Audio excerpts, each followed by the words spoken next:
所以耶穌嘅説話咧，聽完咧，好似中國人講好圓嘅啫，講嚟講去氹氹轉，究竟佢想喺度講乜咧咁？一句講晒，就係佢嚟自父，佢要翻去父嗰度，父交託佢做嘅嘢，佢做晒，所以佢亦都為相信跟隨佢嘅人祈求父繼續祝福保守佢哋。咁點樣做咧？就係佢哋要聽佢嘅話。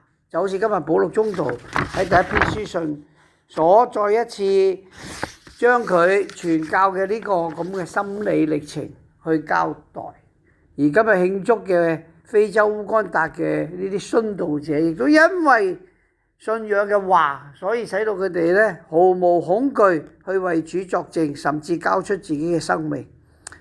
如果我哋打過嗰啲波咧，我哋啲波大力一打，越大力打，個波咧就彈得越緊要，呢個叫反彈。同樣，如果信仰受到壓迫，大力咁壓迫佢咧，咁個反彈力咧就最大。咁所以越多殉道者，教會越受到迫害咧，信仰咧就越多人明白同埋願意接受。